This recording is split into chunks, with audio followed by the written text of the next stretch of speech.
Hey everybody, it's Party Elite, and today we're kicking off a brand new Let's Play with a brand new game on the channel here today.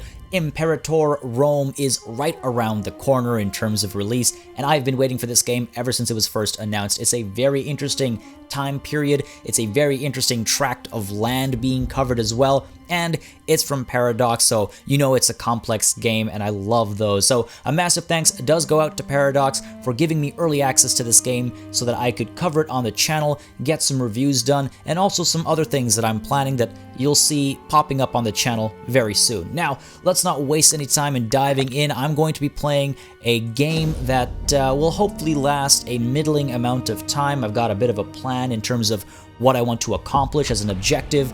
But as I go through this Let's Play, I'm going to try and explain some mechanics as they make sense to the situation at hand, but it is not going to be like a guide series per se, though I will be explaining my decisions as I make them, especially leading up to the release of the game. So what we're doing actually is, if the title didn't already give it away, is we're playing as Maurya. So this should be a fantastic time. We start in a position of pretty decent amounts of power given our neighbors, and again, it's a very interesting period of history in the Indian subcontinent. This is one of the most important emperors, historically speaking, or empires, I should say, historically speaking, in the region as well, and I think it should be a fun time playing as these guys. And what I will try to do, actually, let's load on in and then I'll explain what I'm planning on doing. But as you can see, we do come in with a massive population and a large number of cities to kick us off. We are an aristocratic monarchy as well, and our primary religion is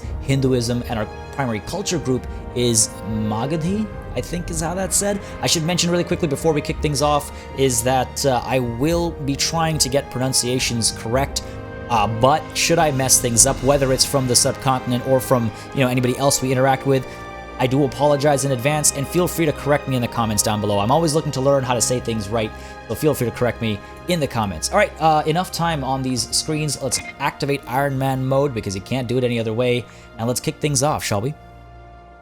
All right, here we are with our massive nation to start with. It is a lot of stuff to handle. It can be a little overwhelming, so we're going to slowly go through all of our little notifications and some of the important housekeeping that needs to happen before we can even start moving time forward. But as you can see, we have, again, we are the superpower in this region already, but that doesn't mean it's going to be a cakewalk. People are going to band together to try and hold us at bay. We do have the Seleucid Empire right over here that we border. Relations between us isn't it's not that great either, so we'll see how this all plays out. But my plan for this Let's Play, at least for starters, is to try and achieve this particular decision, Bharat Varsha, and that involves taking over a large tract of the Indian subcontinent. As you can see, there are some key provinces that we have to sort of take control of. There are some provinces that we can ignore, but I think what I'm actually going to do is go beyond the requirements of this decision and actually just capture everything in the subcontinent. Just make the subcontinent mine. Now, with this decision, we're going to get a different government form that has its own rules and systems and benefits. As you can see, it's all listed up over here, but we'll deal with that when we actually get to it. Now, I'll mention as well, though, that if you'd like to see more of the game than just that, if you want to see this Let's Play continue, and maybe we do a reverse Alexander and kind of go back all the way to Macedonia and just conquer everything, maybe fail a couple battles there, loop back, die of some sort of sickness or the other, and have our empire collapse, we can try that as well. For now, though, I'm going to be focused on this Indian subcontinent goal and see what we can do. So first things first, in trying to attain that goal, let's take a look at some of these notifications and what we can do about them. Again, this isn't really, I'm going to explain some of the mechanics and systems as they become relevant, but I'm not going to, I'm going to try not dwelling over anything. However, if you have any questions, feel free to drop them in the comments as well. So first things first, bad research ratio just means that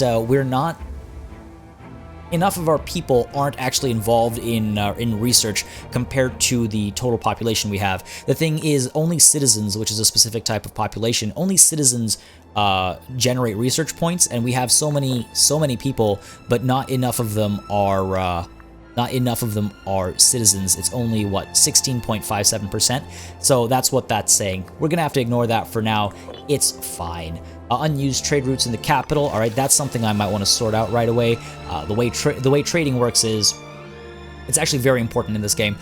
Various goods have various effects, and having a surplus of a good, which is indicated by like the +1 or the +2, that actually bolsters a different type of effect entirely. And then if you have a surplus in your capital, which for us is Pataliputra, then you will get a different kind of buff on top of that. So as you can see, if I hover over iron over here, so having iron available allows us to recruit heavy infantry units in this province. Because we have 2 surplus iron units, we get a manpower buff, which lets us recruit more people and have more people available for our military forces. And then because it's a surplus in the capital, we also get extra discipline for our heavy infantry. And discipline is just basically it helps cause more damage and things like that when you're in battle. So we do want to take a look at our trade options, and I think we have quite a few goods within our nation itself. I probably don't have to look too far out, and let's see, I could chase after more livestock. It'll probably buff my population growth if I have extra. If I probably have extra base metals, it might give me more, a better recruit speed as well. Let me see, where are we? Oof. Military, base metals. So yeah, if I get a surplus in the capital, it just helps my light infantry. Offense. What are my armies looking like? Before I make these trade decisions, let's just take a quick look at our armies. Mainly heavy infantry. We've got some cavalry and some elephants, of course. That's right, we're rocking elephants right from the start of the game. Over here we got heavy infantry and cavalry. And over here, heavy infantry, cavalry, and an elephant as well. Elephant unit, I should say. Each number represents 1,000, so that's 18,000 horses. Just as a heads up. So okay, we don't care for light infantry buffs. What about you know what? Let's go ahead and see if we can't import elephants. We can. Surplus in the capital gives us extra discipline. Exporting would give us discipline as well. But let's go ahead and import. We've got 3 routes. I could import. I'm sure I can import elephants from 2 places. Yes, I can. So I could go from Radha. Okay, no, I'm not going to get it from Radha because Radha belongs to Kalinga, and we're going to go to war with them basically right away. I'm going to do a little bit of history rewriting over here. So let's go ahead and take it from our own provinces. Where is Vindhya? My geography of the area is not the best, just a heads up. So Vindhya is over here. Oh, okay. Sure. Oh, okay, I see. I've got it in these 2 cities over here. So sure, we'll pull it from down there. The thing is that if a place doesn't have elephants available, for example, if a province doesn't have elephants available, you can't recruit elephants in that province. Makes sense. So if I'm taking it away from somewhere, I want to be careful as to where I'm taking it away from in case I want to use it to reinforce. So inner Saurashtra, all right. Inner, where are you? You're also to the south there. Sure, I feel like this is a relatively safe spot. Let's pull some more elephants from there, and that gives us local manpower buff in the province, and then that war elephant discipline that I was looking for, because I just wanted it, I guess. I could get more livestock in here as well. I don't have to, but I could, because I imagine it'll give me... Oh, not really... Well, okay, so the way Freeman? I don't know. They are this class of people, and what you can actually do is you can upgrade them. You can spend some points, some of your monarch points up here, to promote them to citizen. And as I mentioned earlier, we need more citizens or a better research ratio. So maybe, you know what? Let's get the livestock flowing, and I'll deal with all that promotion stuff later. Sure, let's pull it from here. Why not? I'm not too concerned about that, if I'm perfectly honest right now. So there we go. All of our trade stuff is done. Our research ratio we'll look at later. Lack of commanders, that's fine. So we're not going to assign any commanders yet because there is a loyalty mechanism at play with this game. Basically, the longer some cohorts serve under a commander, the more work they do together, the more likely those cohorts are to become loyal to that commander as opposed to their king, which is me, and that can cause me some trouble, especially if that commander starts becoming disloyal. So one of my favorite ways of avoiding that is by not assigning a commander until it is time to go to war, or more specifically even go to battle. So we're going to ignore that for now. Starving pops might be a bit of a problem It's going to cause us a little bit of unrest. What I could do is I could get rid of that cultural assimilation, at least. What are we looking at here?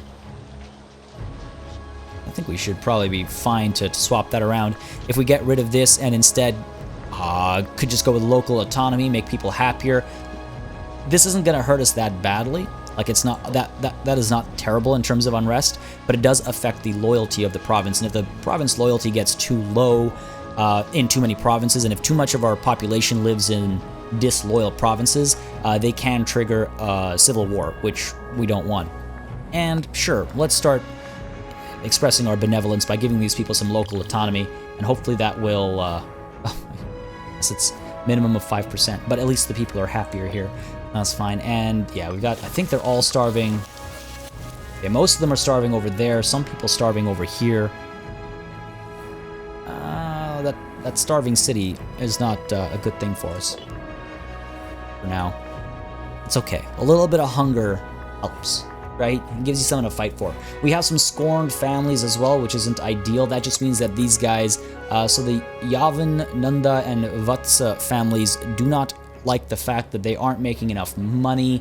I could easily give them some offices. I could make them commanders of some of my armies so that they start making some money and they feel respected. That's the problem right now, is they feel disrespected, and that's going to affect the loyalty of all of their of the characters in that family, including this young baby over here.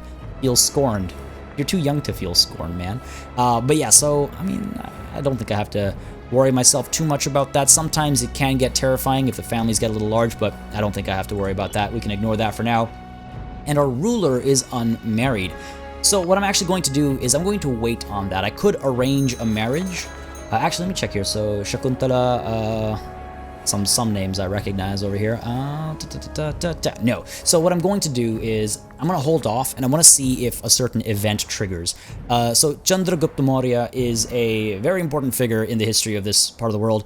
Oh, quick side note, I will sometimes include some historical information because I think it's interesting, and when it comes to history, I believe the more you know, the better it is. Oh, man. Sorry. Yeah, so when he turned, so he had a wife, and I believe the wife passed away. When he turned 40 or so, he got married to a Greek woman, if I recall correctly, called either Helen or Helena.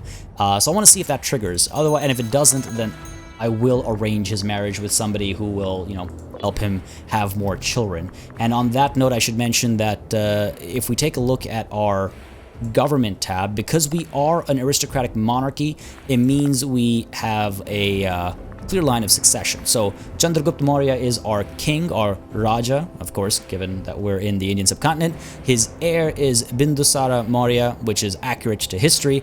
And one of my favorite characters from this part of this time period in this place is Ashoka. This man is responsible for a lot of very interesting things, and his mark still exists in a lot of things out of India. I'll get into that as we get into the game, maybe, because it is interesting history, I think. We also have an invention available, and we can bring down an omen. So let's take a look at our tech stuff. If there is any specific invention I might want to bring down here right now. We are going to go to war pretty soon. I don't think we're going to recruit anything because we're going to war against, well, we're going to go to war against Kalinga here, and I don't think I need to recruit any more troops or anything. I'm feeling relatively overconfident. I could go with, you know what I could do is, so this isn't a bad idea because I will try to vassalize some people, and for that they need to have a higher opinion of me, so this could help with that. Or I could go with property tax. It buffs our tax rates by 5%. We're making most of our money from taxes, so that would be a nice chunky buff. Let's, yeah, you know, let's go ahead and do that.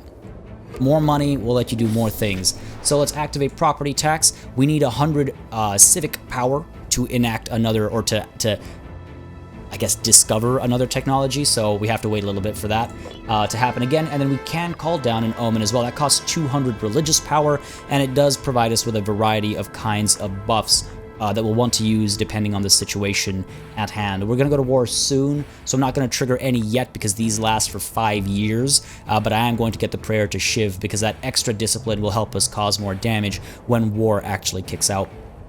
But just in case the war lasts, 5 years or whatever, I don't want to waste religious power now if it takes us a couple years to get to there. So we're going to leave that for now. Cool. That's all the notifications taken care of. Now let's take a look at our nation overview. We do have ideas. As an aristocratic monarchy, our idea set is military, oratory, oratory. We don't have to follow this pattern. If we go to set an idea, you'll see we have a variety of options available right at the beginning across the 4 categories, and they give us different kinds of buffs and benefits and whatnot. So we don't have to listen to this pattern that's expressed here, but if we do, we get this matching bonus, and that's a pretty great matching bonus. It gives us a huge buff to the rate at which the powers get increased. It helps citizen happiness across the board, and it reduces our monthly tyranny, which we don't have yet, but I bet you we're gonna get pretty soon. So let's go ahead and get the matching going. Let's go ahead and get this for the extra morale. Morale makes a huge difference in battle, makes sure that you're fighting for longer when you're stuck in combat. Let's also get the loyalty buffs over here, just in case people start to get clever ideas. And let's also get Hospitium for that opinion buff, because I do want to try and vassalize and integrate certain states. So that matching bonus is activated now. Excellent, love it. And if we look at our government again, I just want to point out as well on the topic of potential funny business and loyalty and whatnot. In our government, you can see of our possible successors, 2 of them are actually pretenders to the throne. We have Chanakya and we have Shalishukha, I think. So they're pretenders, but they don't have any support, and I think the game kind of has things in place so that we will go through our family tree first before we get swapped out for pretenders and whatnot. So that's nice and helpful. That's all that taken care of. We could also, let's see. We don't have enough military power to get any traditions activated, so that's fine. In terms of tech, we looked at that. We looked at omens, economy. I mean, I could change some of these numbers, but I'm perfectly fine with how much money we're making right now. I think we're okay there. In terms of diplomacy, we'll deal with that later. Actually, we are in the appeasing stance, which means our aggressive expansion decays faster, and it's cheaper to improve relations. I think I'm fine with that being that. I don't think I want to change it. I don't have the resources I need to change it anyway, right now at least. So we'll leave that be. Decisions we looked at, trade overview, characters, and mercenaries. Don't need to deal with any of that stuff, so I can get ready for war. So yeah, we're going to rewrite history a little bit. Kalinga is going to be our first target. Now, historically speaking, Chandragupta Maurya did go to war with Kalinga, but he didn't ever manage to finish them off, which I can't remember exactly what the deal was, but he wasn't able to finish them off. However, his grandson, who I was speaking of earlier, Ashoka Maurya, he managed to get in there and finish them off. He fought many, many, many brutal wars, and oh, these guys are our tributary. That's why we can march through their land. They're a tributary. We have military access in, I think, both directions. Yeah. Yeah, so he fought many, many bloody battles, and he was a great warrior king. But then at the end of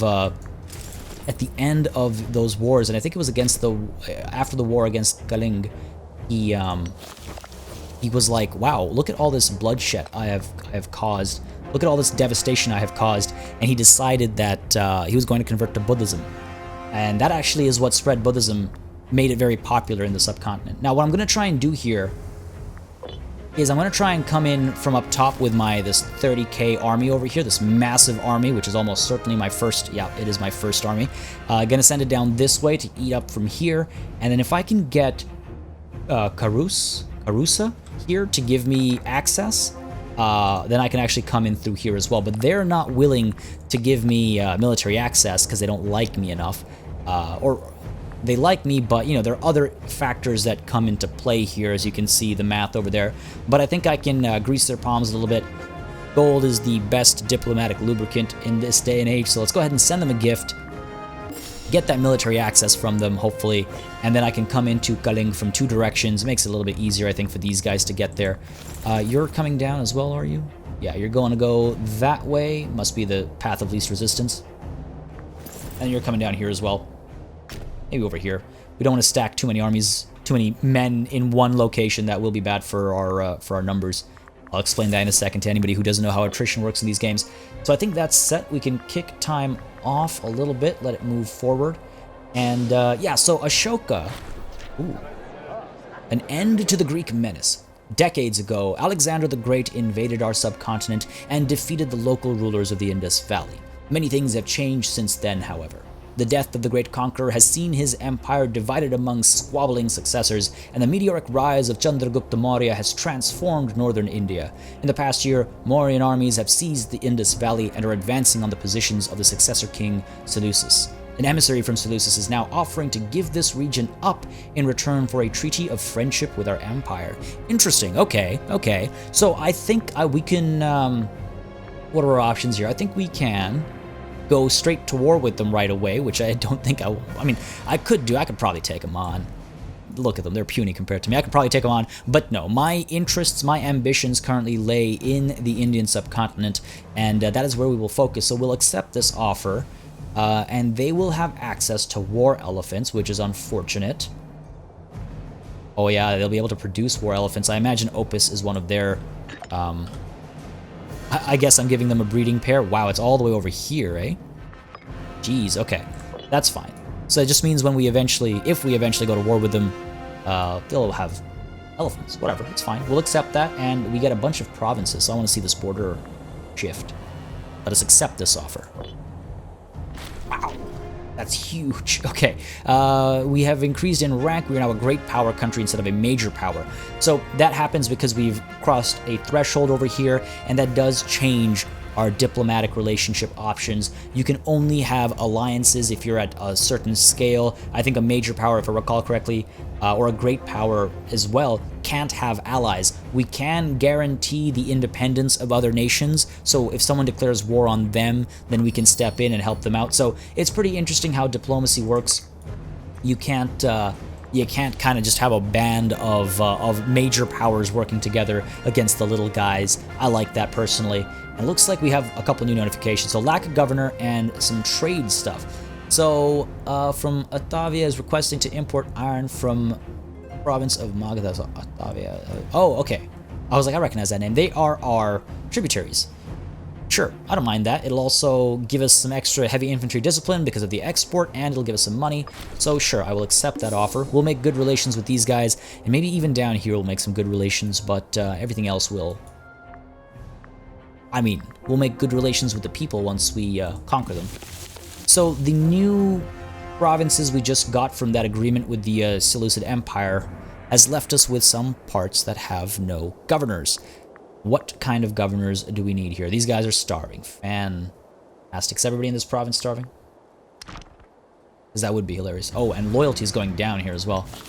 Okay, so it's just one place that's starving. People aren't too upset overall. Okay. Okay. In that case, let's go ahead and get... Well, let's get a governor sorted, and then we'll decide what policy to have in this area. Let's see. Oh, I need to make sure of one thing. Let me just double check my successors here, or my, sorry, pretenders, not my successors. Hopefully not my successors. So we want to make sure that these guys never ever get any positions of authority, because if they get positions of authority, they might actually start to gain some support from the people, and I don't want to risk that. So Chanakya and Shalishuka, I'm guessing is how that's pronounced. Just got to make sure we don't give those guys any positions of power. All right, change governors. So you are cruel. So if you are the governor, local slave output is buffed, and there are a lot of slaves, at least in this city. So I like that already. He's also humble. Wait, he's cruel, but he's humble about it, which increases output from the freemen in the area. And his finesse is high, so sure, you sound, and you're loyal. Yeah, let's do it. So currently he's working on converting faith over here. People here are Zoroastrian, so sure, go ahead and work at that. It does increase the unrest, which has a lot of negative effects, but I think I'm fine with that. In just this one city, it's a problem. Everywhere else, it's minor degrees of unrest, so we're fine. And I believe there's another province, Bactriana. Let's just check this province real quick here. Oh, that's a big province. All right. The people here are pretty happy, actually, looks like. No one too upset over here. All right, doesn't feel like I won in this agreement. Oh, this is a good city, though, the capital. Sure, let's go ahead, and the loyalty is dropping here as well, but it's okay. We'll get a governor in. We'll see what policy he installs. So, Pangupati Rayana, he's got a high finesse. No, yeah, I'm not going to drop from 7 down to 3. Let's stick with this guy. It doesn't matter what this is. Oh, great. He costs us money if we assign him. No, let's stick with this guy. That baller beard of his. Cool. Yeah, and he's super loyal too.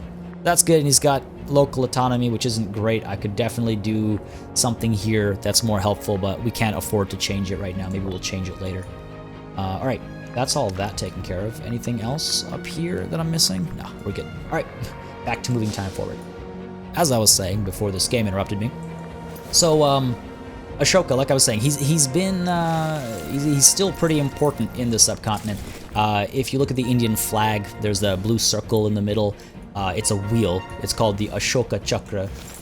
So you know that's him. The emblem of the nation is the lion capital of Ashoka.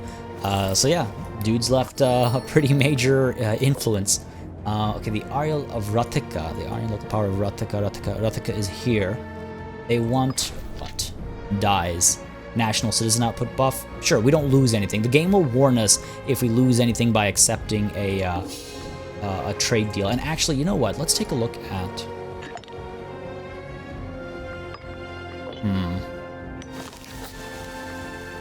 Oh, okay. We already have Papyrus. Like, I'm wondering if I wanted to perhaps import something that would help with. And we're exporting cloth, so that is helping our research points. All right, fine as is, fine as is. Continue on with the time. The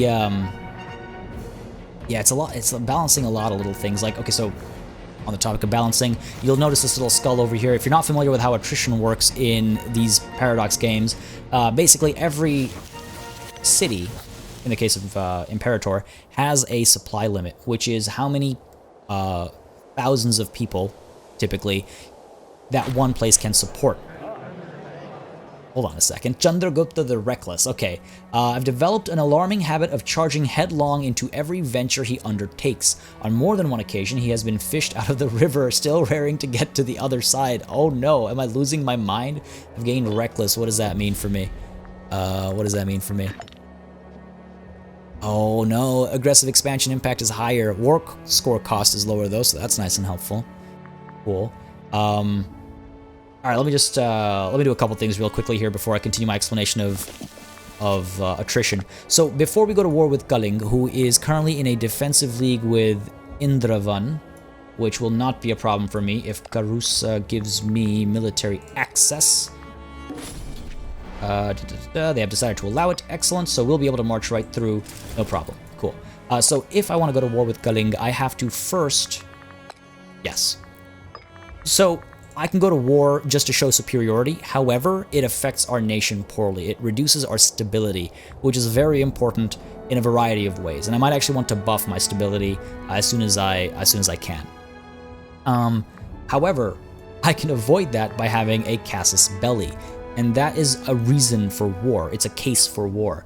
And to do that, I have to go to covert. Nope. Yeah, covert options. Fabricate claim costs 200 oratory power. All right. So I gotta wait some time. I gotta wait a long time. Let's make sure I don't spend any more of that so I can fabricate a claim and I can go to war properly here. Damn. Damn. Alright, that's fine. It's not the end of the world. Just gotta wait some time.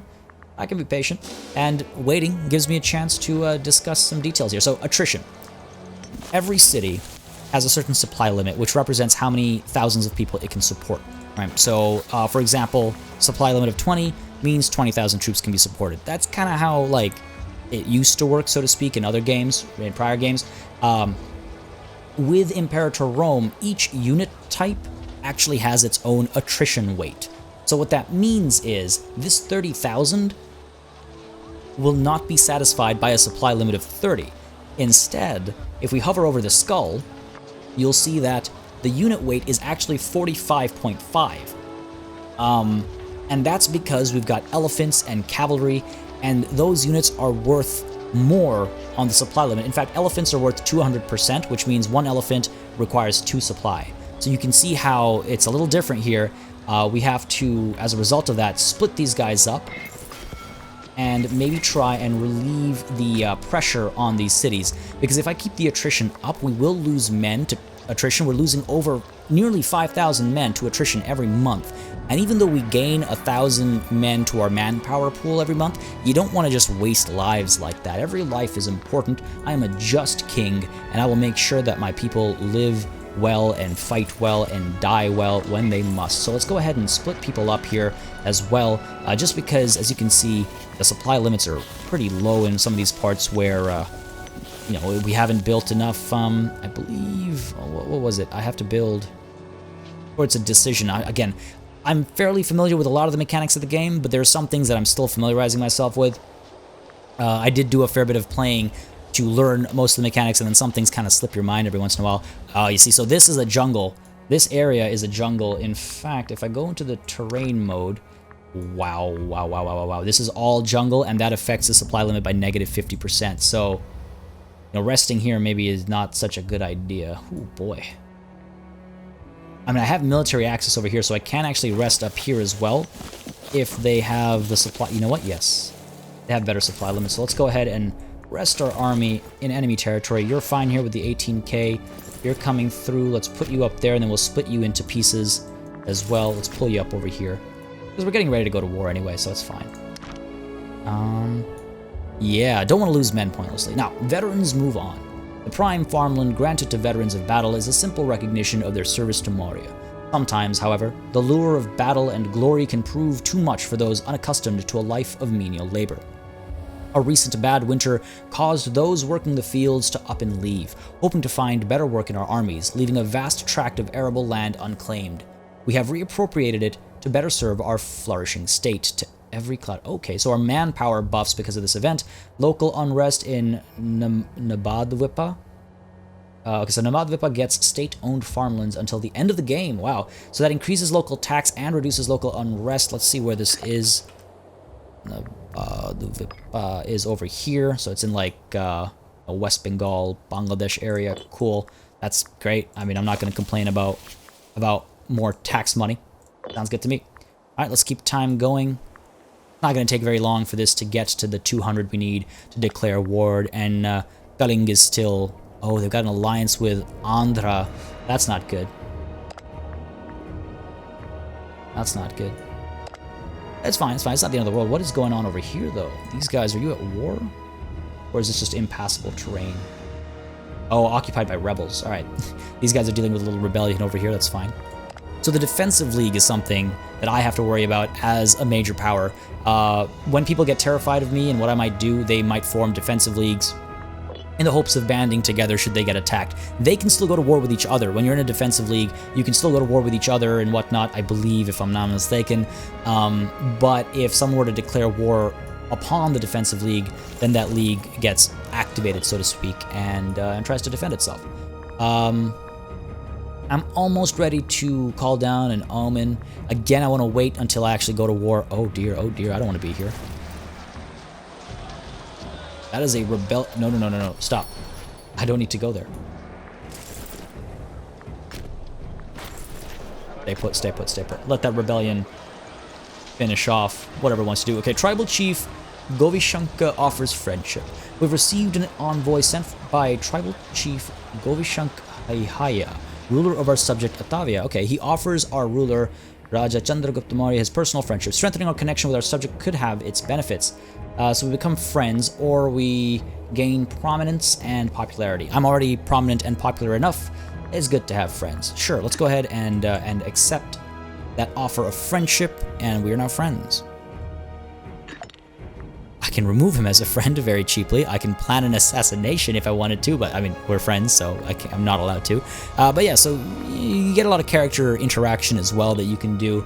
I am 40, and oh no. A lot of my options have gone away. Oh man, she's interesting. Her martial is higher than mine. Harsh, yeah. Polymath, ooh. And plain speaking, interesting. Well, maybe I should get married.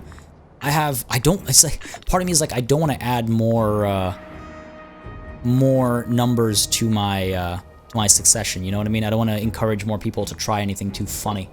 What's this? Ashmaka? Where are you?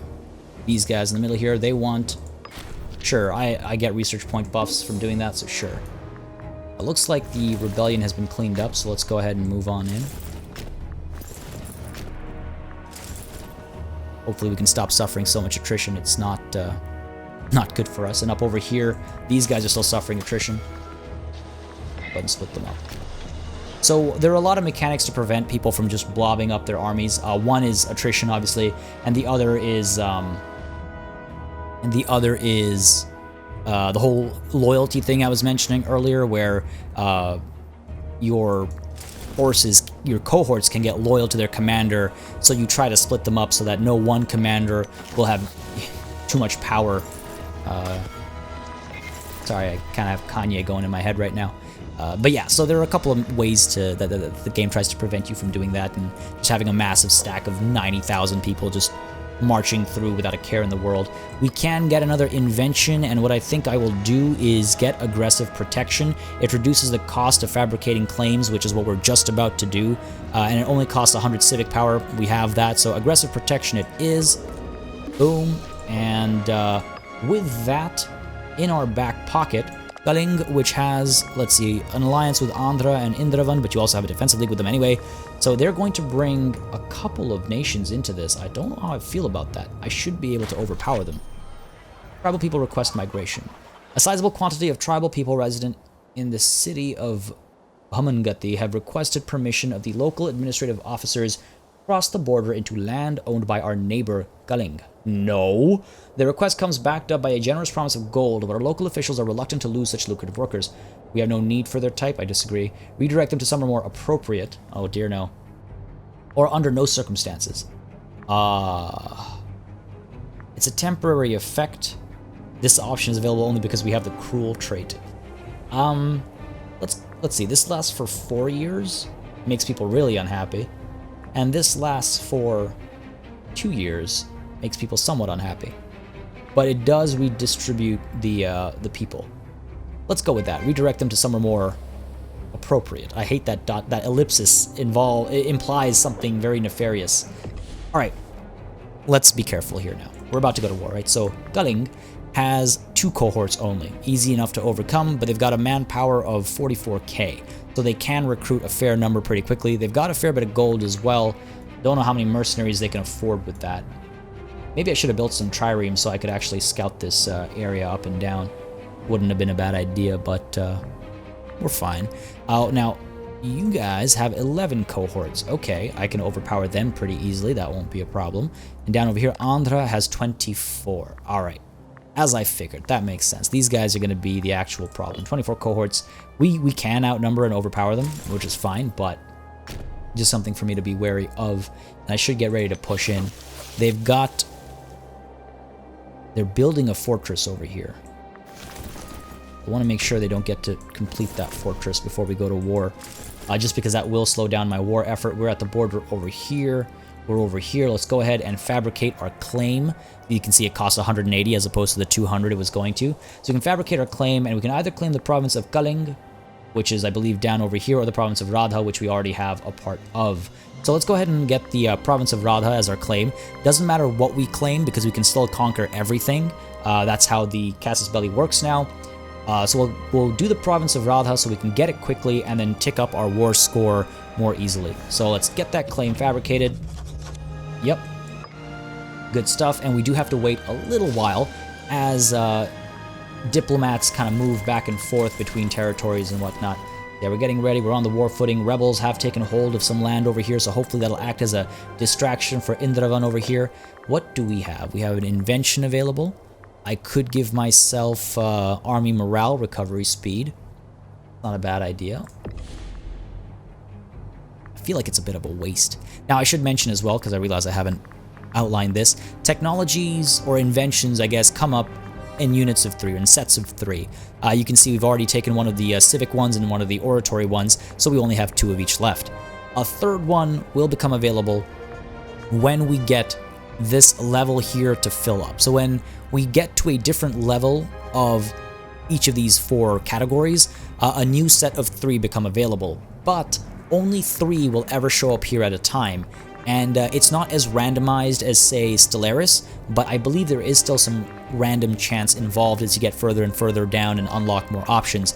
But basically, at any given time, there will only be 3. You select one, you remove it from the pool, the other 2 stay, and then when you unlock the next 3, only one of those 3 will show up, or as many slots as available will show up for that category. That's just how technology works. I'm gonna hold. There's no point really in holding on, I don't think.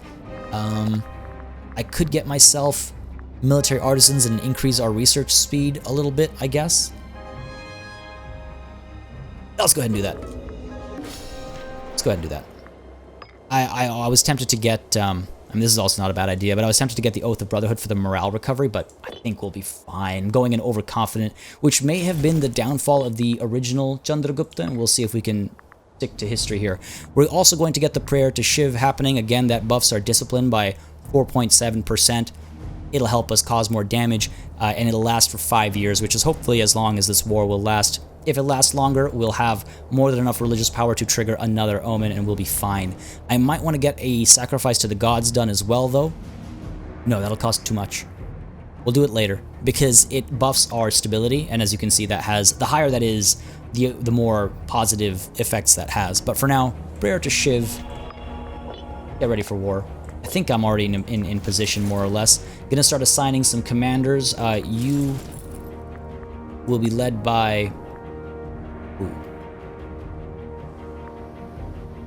Oh man, this guy. Oh no, Janakyananda, aren't you one of my pretenders? Oops, hang on. No, Chanakya Kautilya is one of our pretenders. Alright, well in that case, that man, because he has that discipline buff for heavy infantry and war elephants, which this army has plenty of, we're going to assign him, this 26-year-old boy, to this army. Now there is a, you can see there, like the game tells you what the likelihood is of cohorts becoming loyal to him specifically over time, and as cohorts become loyal to him, he will start becoming less loyal to us because he gets gassed up. He feels like, you know what, I'm a baller. Now he's from a scorned family, so hopefully this will make him happy as he starts getting paid some wages from this. So that's good and helpful. And I will get these guys moving in. We have some more heavy infantry, cavalry, and elephants there as well. We'll move down, we'll capture as much territory as possible, and then maybe regroup down over here. While from this side, we've got cavalry, some elephants, lots of heavy infantry. Let's see if we can get anyone who's particularly good at that. No. And then the marshal starts getting too low. You want high marshal for your commanders. This guy is also not one of my pretenders. Sorry, I just have to double check and make 100% sure. Don't want to cack that up. So yeah, let's go ahead and get you in there. Not the right unit types, but it'll do. It'll do. And also having a commander actually buffs morale, which if battle takes place, then you want to make sure you're doing that. Our attack action, or our tactic here, helps depending on the type of unit composition you have. So I'm fine with shock action, I think, across the board, because that's what most of our composition is. I wonder if... Let me check you, if you have a better option. No, we'll stick with shock action. The other thing that matters is what the opponent on the battlefield is using, but we don't know that. You have to kind of guess at it. For now, let's stick to what we have, and I think it's time to declare war. I think it's time to declare war. Let's go ahead and... Oh. Would you look at that? These guys have joined the defensive league. Don't know how I feel about that. I can take their armies on. I got this 18k coming through that'll destroy that 10k in no time, and the 6k would destroy the 2k should they join the war, but I mean, let's see what happens here. So Kalinga declaring war to take Radha. Their allies will likely join. I have no allies to bring in, but that's fine. I don't need any. I can do this myself. Declare that war, confirm it, and it's time to move in. All right, so we are officially at war. We are absolutely slaughtering the 2000 over here. We're paused right now, but we will be slaughtering them because, yeah, I mean, we've got the numbers advantage among everything else. So you... Don't know if I'll be able to regroup everybody before we get thrown in. Let's maybe bring the 23k and the 18k up over here to finish this army off in one fell swoop. I don't want to assign more commanders than I have to because you got to pay wages and stuff. And then let's move on in that way, up over here. Let's get you coming here. And I'm not going to give every command in pause, but I just wanted to discuss some things as they were happening at the beginning there. So yeah, we're going to besiege everything over here. No reason not to. I wish I'd fabricated more claims before I went into this war. Could have got some of their land as well, perhaps. And now, unfortunately, we're going to have to besiege them as well. This fortress might complete. That will slow down my progress. We're moving pretty quickly over here, though. Good stuff. You've been captured. You're going to go down. And actually, let me just check something real quick here. Our elephants are our primary cohorts, and then so these guys will take the front line, which makes sense, break through the front. Then we've got our heavy infantry right behind, and our flankers, of course, are our cavalry, and that should be the case across the board. Want to make sure it's set right. Yes. Could also change my flank size and stuff, but I don't think I need to do that right now. All right, this should fall pretty readily. There it is. Move in. Oh, there's a fort blocking us, I take it. Another victory for us. You guys giving up on the fight. Go ahead and merge these armies together. Actually, no, hold on a second. I need to besiege everything over here as well. That fortress is going to cause me some trouble, isn't it? And one of these armies is already done doing their work up here. You should push down this way. You're capturing that. We're getting a nice split over here. Hopefully you're able to move. There we go. Stop before that fortress gets completed. I want to get in there. March, April. We should arrive there by March. Excellent. Just before the fortress finishes. And what's this? Kalinga wants peace. They offer us... They'll just give us...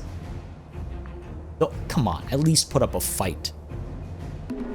Die with dignity. Come on. Put up a fight. Put up a fight. These guys are weakened. I don't need to worry about them too much. You, I should probably push in. There is some impassable terrain over here. We can push through to that, though. Cool. Capturing that. You're still... Let's move you over to here. This is a good first war. Rewriting history, like I said. Hopefully. Split this army up, send half there, and send another piece over here. Just carpet siege. They arrived just before that fortress finished. Hopefully we can finish the siege before the... Yeah, we have slowed down the construction of that fortress. Good. There's a 3k army there. This is when things will start to get interesting. If they're able to regroup, that can cause me some trouble. We are at war with Indravan as well. It's a big war. This is a big war. Need to make sure I don't let myself thin out too much and get caught out of position. That would be a problem. Alright, we need to get this fort taken care of because it is decapping provinces in the region. You're coming through to there. You're done over there. Let's move you down south. If they hire those mercs, I'm screwed. Don't think they will, though. And that army is still surrendering, running away. You're going up there. Let's get you down over here. Prevent these reinforcements from joining in. Oh, hello. What are you trying to do here? Nothing worthwhile, I imagine. Nothing worthwhile. Alright, we're coming through. We've got this army here as well. Right, this army over here. I think it's time to start joining forces. They are able to trickle in through here. Yeah, see? Time to assign a commander here. 7. Loyal. Not from a family that I don't like. Not from a scorned family either. None of the Vatsa family are any good at... Maybe they're good at statecraft. Not terrible at it. Yeah, maybe I'll give this guy like a governor's role once I've captured more land. So let's go ahead and assign you over here. It's a big army. And that will allow us to maybe cut these guys off over here. Alright, let's move you down to here. Let's go down this way. Good progress, good progress. This I don't like, but that's not gonna mean anything in the long run. Oh, we're about to have another battle over here as the 7k marches into me. There's a plot. Against me? The greatest threat to any nation comes not from without, but from within. The constant infighting between those who would name themselves heir can consume countless resources and lives. Our spies at the court are certain that Shalishuk Kuru, a man who has made no secret of his ambitions for the throne, is plotting to ensure his future by doing away with the competition. Yo. This ain't Rome. We should keep a watchful eye on Shalishuk. Nonsense. We should put more faith in our subjects, which will bump his loyalty. Or we should pay to have him closely observed. You know what? I don't trust this man. I don't trust this man. We will keep an eye on him. He may discover that he's being tailed and he won't like that, but... Oh, this is... He's fairly loyal. It starts a plot event chain. I want some of history to recreate itself. Fine, you know what? We'll put faith in our subjects.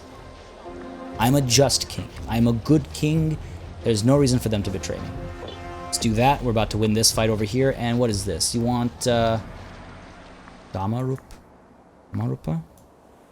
Who are you? The Aryan local power of Kamarupa. Where? Oh, these guys. Yeah, sure, you can have it. You're not of any concern to me. So where's this battle? This battle over here? Oh yeah, this shouldn't be a problem. And it wasn't. Enemy captured. Ooh. That's neat. Alright, we'll see what that means. We're having a good time in this war, though. This is going well. Want to make sure I don't cack it up by not paying attention when necessary, though. As has happened to me in games like Europa Universalis, which is why I'm expressing such concern about making a silly mistake. Where are you retreating off to, my friend? You have no home up there. Oh no. Part of the plot, meeting of minds. Shalishukuru has been spending increasing quantities of time with our beloved heir, Bindusara Maurya. These two are natural enemies, so it might be wise to be particularly careful with this developing situation.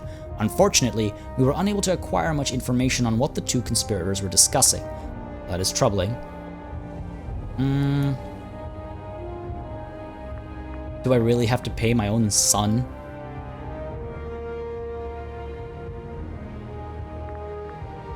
I have the money to lose. We can maybe perhaps try to convince him not to get involved with whatever's going on. Maybe he'll listen. Maybe he'll rise up in revolt. Find out. Time will tell. Time will tell. Alright, what's going on here? That siege is still ongoing. Let's go ahead and capture this with that 6k army. Let's send you over here. Get you down over here. We are taking a lot of attrition. Not as much as we were at the beginning of the campaign, but still. We are still taking a lot of attrition.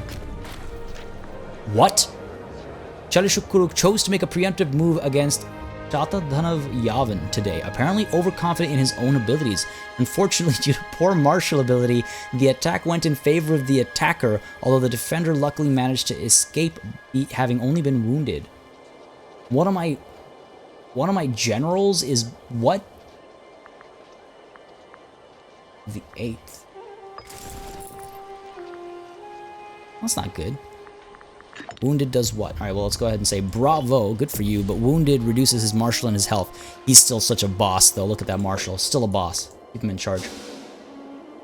Nothing to worry about. This war score is ticking up as well. These guys, they are regrouping down here. I haven't even touched Andhra. I am a little worried about that. I'd be lying if I said I wasn't. Move these two armies down. Starting to get a little adventurous here, aren't we? Starting to get a little adventurous. No, I don't want to go up that way. Should have built some ships. Now, the siege over here is very close to completion. Sieges, if you're not aware, are dice-based, and I'll maybe explain when we get into a siege. That's right at the beginning. But that percentage basically goes from like negative whatever to 100%, or there's a chance of it succeeding before it hits 100%, but it is a little dice roll based, and this guy over here is trying to be clever behind me. The siege of Pali is won. Beautiful. Go up over here and prevent this relief army back there, this surrendering relief army. Pull you down to here, pull you down to here. You're almost done there, and we'll take care of this army as well. They're starting to take slaves from my land. I don't like that. Ashmaka, sure. Oh, it's just a 1,000. I was like, what is that number? I thought that was the 19, and I was like, that's it. It's the end of the war.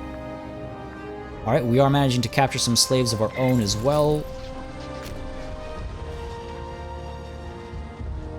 push down to here. They've got a fortress over here, and that's why some of our movement is blocked. This is not good for us.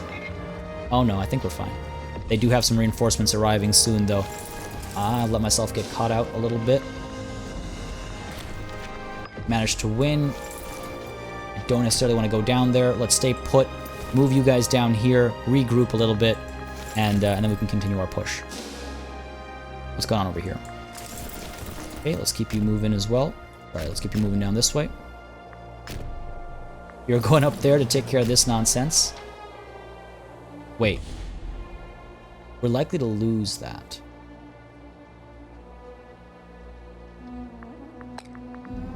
Send my king in. What about you?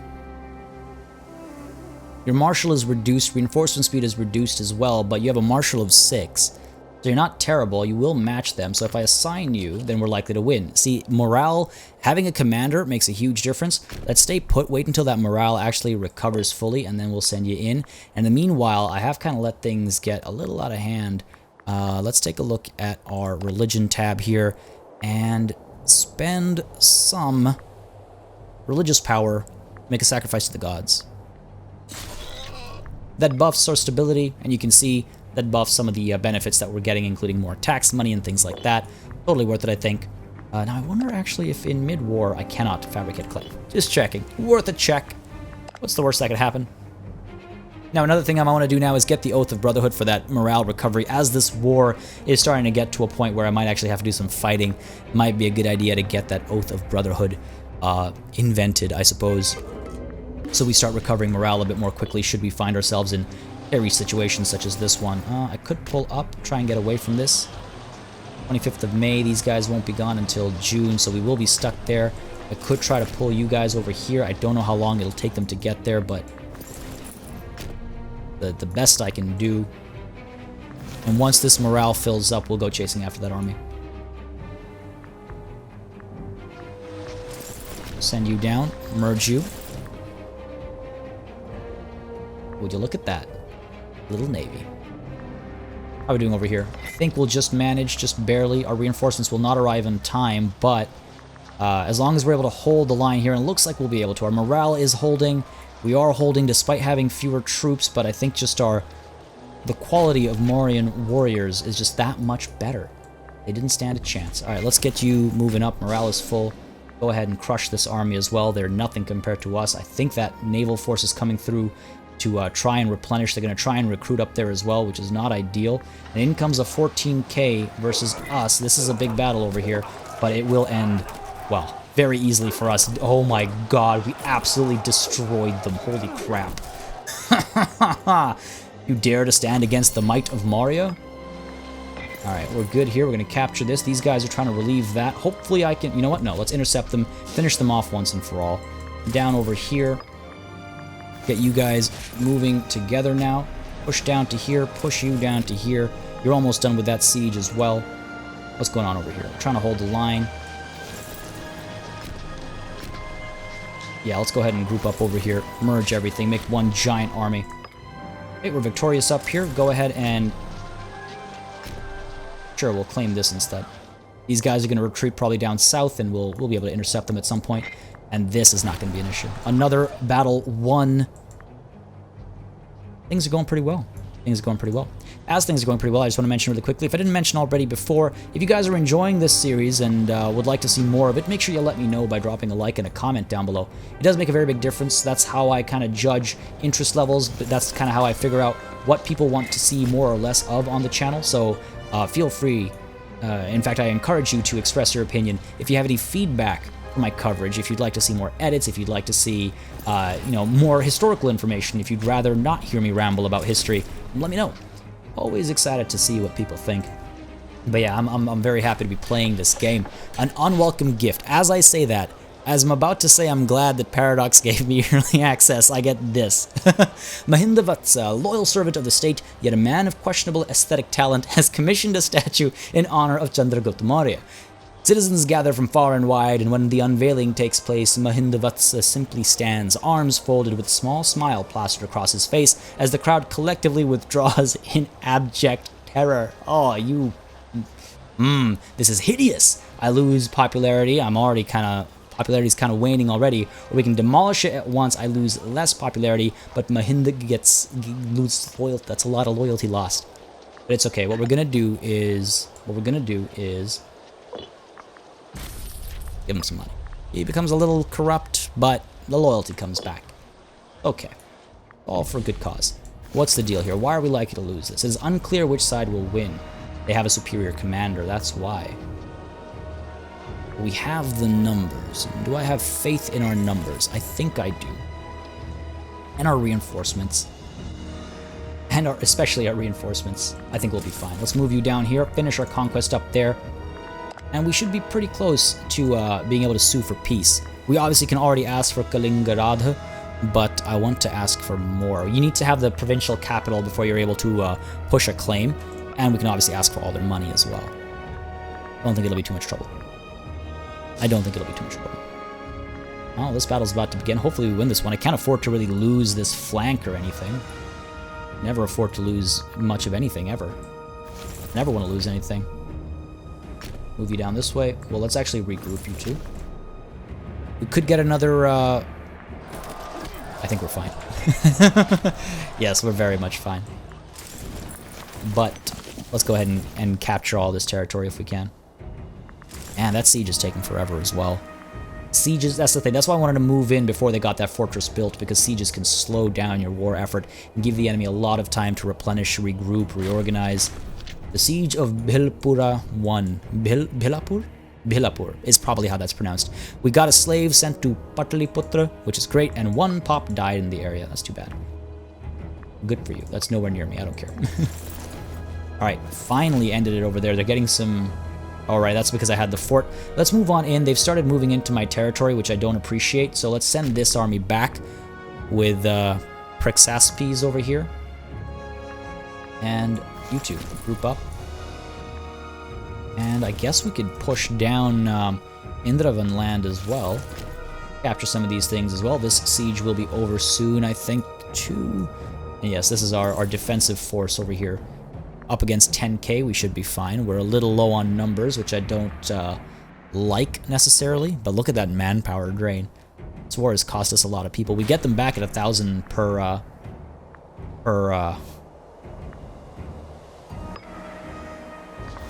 month, but still.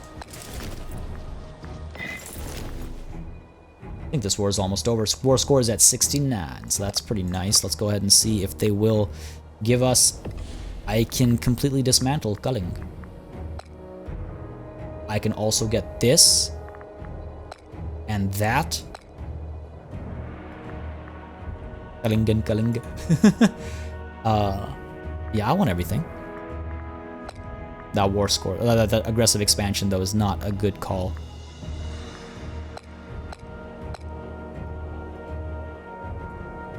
I want this. I want to wipe Kalinga off the map. Again, we're changing history here. These guys, I could let them live. Like, let's see. The other big aggressive expansion increase is from this. It's because it's their entire province there. Can I force them to... No, I can't. Let's see. Karus becomes a tributary or a tribal vassal. I can do that. There'll be a small increase for aggressive expansion. Eventually, maybe I can make them a... I can integrate them. We get some manpower. Or I can make them... Oh, no, that's Kalinga. So sure, I could do that. Maybe we can work at integrating them. And in terms of provinces, we can do that. So 23 this way, as opposed to 28. Kind of a big difference. Yeah, sure, let's try it. They are just unfortunate victims of this war. We'll make them a tribal vassal. Hopefully that works for us. And what is this? Yeah, I'll take that as well. Thank you very much. Huh. Well, that went smoothly. That went smoothly. I don't need anything from Andhra. This is already enough aggressive expansion. If that gets too high, it can cause a lot of trouble, so we don't want to do that. So yeah, let's end this war before it gets too far. and thus did fall Kalinga.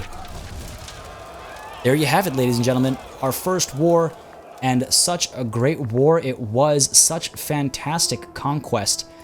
Such fantastic conquest, that should help us a lot. So let's see, a herald from the Aryan local power of Kalinga. My Raja accepted, no, I think it means to say Kalinga accepted our generous peace offer. Oh, that's good to hear. And let's see, the Kalingan elite. After a protracted conquest, we have finally routed the Kalingan armies and laid waste to their lands. During the sacking of their capital, many important prisoners were taken. Many of them having previously held important positions in the Kalingan court. They now languish in our dungeons, awaiting whatever fate we decide to impose upon them. So I can either kill them all and buff my popularity, but I think this war has already helped my popularity greatly. It's at 100%. Don't need to do that. Banish those of class and put the rest to the sword. That reduces our aggressive expansion, and that might not be a bad idea because you can see just how much of an impact that's having right now. My god, I might have been a bit too greedy over here. So I'm seriously considering that. Imprison their leaders, let the rest disappear. Okay. I do lose some popularity for that. Or pass judgment on the important families. That'll let me judge each family individually. I think what we'll do is we'll banish those of class and we'll put the rest to the sword. We have to show them the might of Maurya. I am a just king. So we will put them to the sword and banish those of class. That's where the justness comes in. But more importantly, it'll help make people feel a little bit better about how we just blew up in size. So let's go with that. And yes, I love this. This is big. This is nice. I like that. It's beautiful. Now, we have some issues that we have to deal with. Our subjects might feel a little worried about our aggressive expansion. For example, anybody who's from the wrong culture group, which we will have a little bit of, for sure we will have a little bit of that. Yeah, I'm sure we'll have a lot of that in a nation this size, so that'll be a problem. We've got some armies in the middle of nowhere. Let's go ahead and get them back into our home territories and try and make sure they're not dying of attrition. And damn, overall though, that went pretty well. That went pretty well. We'll spend some time to recover our manpower. We'll spend some time to reduce our aggressive expansion. We'll start schmoozing a little bit to get more diplomatic methods of growth. And hopefully, eventually, these guys should be able to, unless I made a mistake here. I mean, even if they're all my vassals and stuff, I'll be fine with that. Eventually, I'll declare war and take everything if I have to. Take everything if I have to. Yeah, pretty happy with how that war turned out. And I think that is quite the excellent start to this this campaign. Now I want to see, we got a prisoner. I actually haven't, in all of my like testing and learning of the game, I haven't had that happen yet. I want to see how I can see my dungeons. Characters maybe? Show characters. Imprisoned, there we go. Brihadratha Rayana. Sarcastic, maybe that's what got you in jail, buddy. Intelligent, modest, original thinker. Dysentery. Ooh. Poor man. So I could have him flogged. I could smear his reputation, seek a treatment for his illness. He's a foreign citizen. A lot of options. I have a lot of options. Don't know which of these are worth it. I could recruit him and make him a general, but he's a terrible, terrible warrior. Well, lots of stuff to think about. For one, I need to get married. I've got a prisoner. I need to figure out what I'm doing next as I wait for my aggressive expansion to finish. But I think this is a good note to end our first episode on. I hope you guys enjoyed this. I hope you guys, yeah, want to see more. If you do, like I said countless times before, let me know by dropping a like and a comment. I feel like that's the 10th time I've said that. I'm sorry. I don't mean to keep repeating that. But yes, I had a ton of fun. I'm really enjoying Imperator Rome, and I'm looking forward to continuing this and obtaining our goal of Bharat Varsha. It should be a good time, and then maybe we do that reverse Alexander the Great move. But as always, as I conclude, I want to thank all of my channel members and patrons who've been supporting the channel on a monthly basis, keeping us alive and running smoothly. And a massive thanks, of course, goes out to each and every one of you for watching. Until next time, cheers.